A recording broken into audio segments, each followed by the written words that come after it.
Hello Taurus, Sun, Moon, Rising, and Venus signs. Kamusta po kayo? Sana po ay nasa mabuti kayong kalagayan. Welcome back po sa Star Tarot. At kung bago kayo rito, welcome din po kayo. Please subscribe, like, share my videos, and leave me a comment po kung nakaresonate po kayo. So, first card ninyo ay Knight of Wands. Ayan. So, you are definitely going to take action sa ngayon.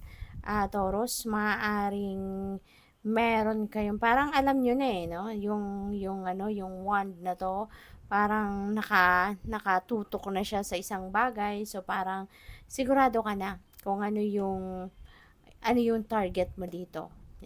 Alam mo na kung ano yung tina-target mo dito. Kaya, nakaano na siya. Kumbaga, nakatutok na siya doon, di ba? Naka-point na siya doon sa target mo. So, maaring you have that specific goal, di ba? Dito, na gusto mong ma-hit or gusto mong makuha.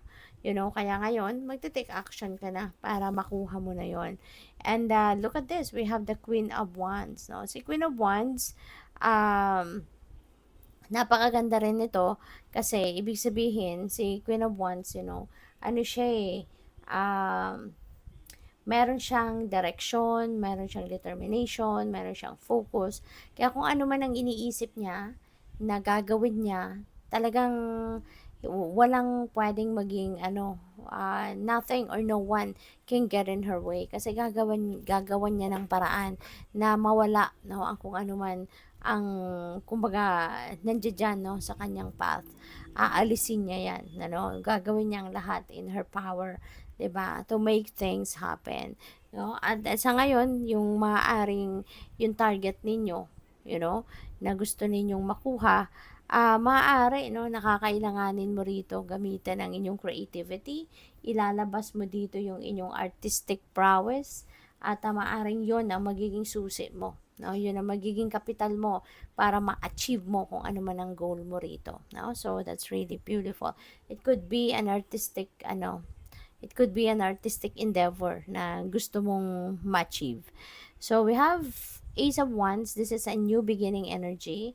So, maaring marami kang mga bagong ideas, marami kang inspiration, maraming dadating siguro or magka-come up na mga artistic ideas, creative ideas, sa inyo sa ngayon, Kaya napakaganda.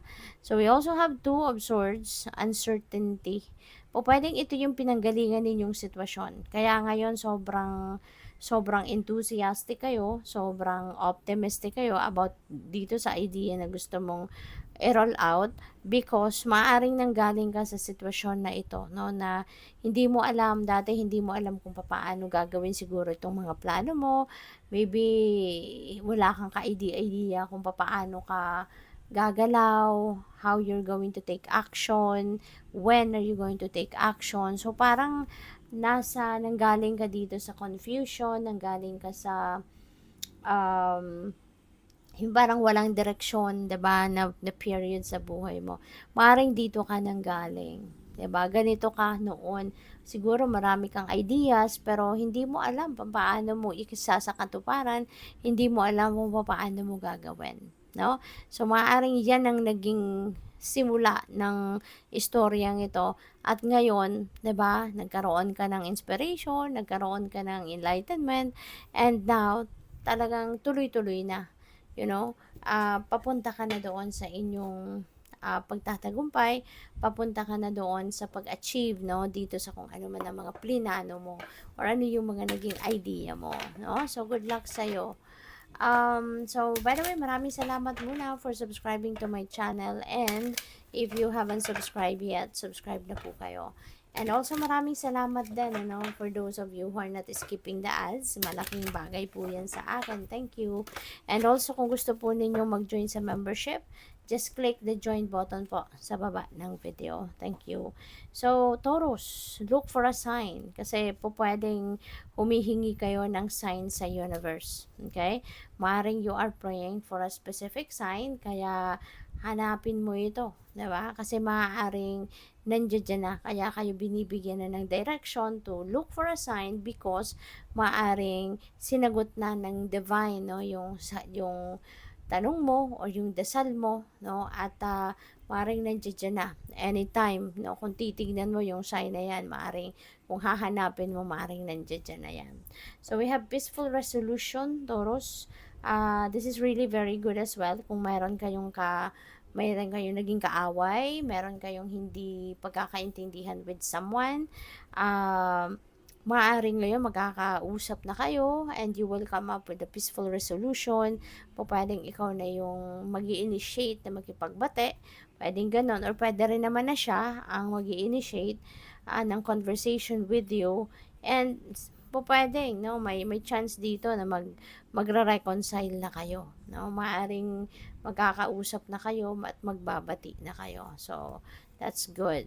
So, we also have trust. Ayan, magtiwala ka lang, no, sa Panginoon. This is Papa Jesus, ganun din ito. So, magtiwala ka lang, okay? Maaari kasi minsan siguro nawawalan kayo ng pag-asa, 'di ba? Or siguro nawawalan kayo ng tiwala sa universe kasi lalo-lalo na siguro kung mayroon mga challenging situations na pinagdadaanan kayo. So, parang pinagdududahan mo na ngayon siguro yung universe, no? Na ano ba naman to? Problema na naman. Lagi na naman may problema. 'Di ba?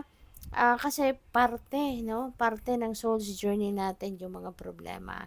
Parte ng soul's journey natin yung mga difficult times na yan. Because merong specific purpose ang mga yan, ano? At kaya kasama yan sa life's journey natin.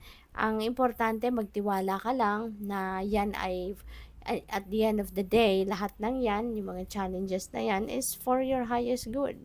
Okay? Kasi always remember na there's no perfect journey in life. Lagi magkakaroon ng humps and bumps. Kasi kung puro lang smooth sailing ang mga kaganapan, 'di ba? How would we learn, 'di ba? Mga bagay-bagay, 'di ba? Kasi hindi naman ibig sabihin ano, na anak tayo ng Diyos perfect na dapat, no, ang pamumuhay natin. Hindi po.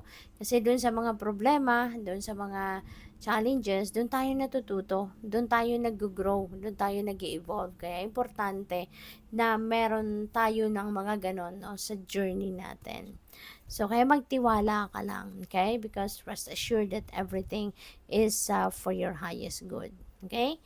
So, if you believe, yan, kung naniniwala ka or kung ano man ang pinaniniwalaan mo, umasa ka na isang araw yan ang mangyayari. Yan ang mag-unfold sa buhay ninyo. Okay? Kaya kung ano man ang pinaniniwalaan ninyo, 'di ba? If you believe that you will succeed, no? If you believe that there are miracles, yung mga ganun, kung ano man ang pinapaniwalaan mo, rest assured that that is what is going to happen in your life. Yan ang mag-unfold sa buhay mo eventually. Okay? So, good luck sa'yo. Thank you for watching. Love and light. Namaste.